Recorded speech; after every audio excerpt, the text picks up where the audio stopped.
सीमा गायकवाडे। माझी डिलिव्हरी 2 दिवसा अगोदर झाली।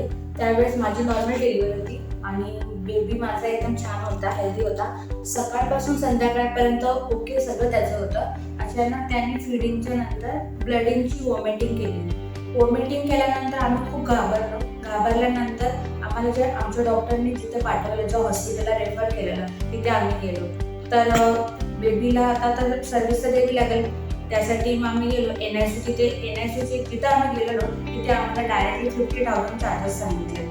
ते चार्जेस ऐकून आणि ॲक्च्युली माझी डिलिव्हरी पण प्रायव्हेटमध्ये झाली। माझे आधी तिथे पण खूप पैसे गेले आणि आमच्याकडे साधारण एवढे पैसे पण नव्हते। तेव्हा मला बार्नी हॉस्पिटल आहे, त्यांनी मला माझ्या फ्रेंडने रेफर केला। मला माहिती पण नव्हतं बार्नी हॉस्पिटल कधी म्हणजे आहे आपल्या इथं असं।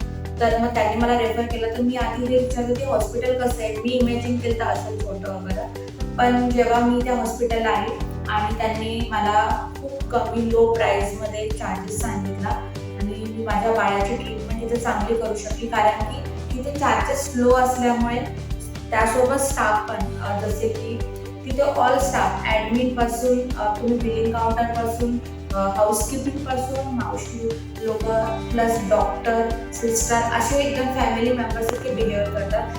त्याच्यामुळे मला खूप आनंद झाला, कारण की मी दुसऱ्या हॉस्पिटलमध्ये माझा बेबी इथे होता, तर मला खूप काळजी लागली की माझा बेबी माझ्याशिवाय कसा राहणार। त्यामुळे मी खूप टेन्शन रात्रभर झोपले नाही। पण जेव्हा मी रात्री इथे आली आणि तेव्हा मी बघितलं की स्टाफ लोक असं एकदम त्याला खूप छान ट्रीट करतात। प्लस आणि तो मी आता चालले की मी रिकव्हरी, मला तर अपेक्षाच नव्हती की माझा बाबू होईल का नाही, पण त्यांनी खूप छान प्रकारे टेस्ट केले, टेस्ट नॉर्मल आले आणि माझ्या बाबूचं रिकव्हरी पण झाली। त्याच्याबद्दल मी खूप हॅपी आहे। आणि हॉस्पिटल प्लस ॲक्च्युली कसं असतं, हॉस्पिटलमध्ये हायजिनिक क्लिनिक आणि असं आपल्याला सगळं एकदम भेटत नाही। एकतर आपला लो प्राईसमध्ये तसंच हॉस्पिटल भेटतं, पण हे हॉस्पिटल आहे बार्नीचं, हे मी जेव्हा आली खूप छान हॉस्पिटल आहे। डेकोरेट वगैरे खूप छान केलंय, हायजिनिक मेंटेन केलंय आणि एवढं सगळ्यांमध्ये आपल्याला सर्व्हिस पण लो प्राईसमध्ये मिळते, कोणी इमॅजिन पण नाही करू शकणार।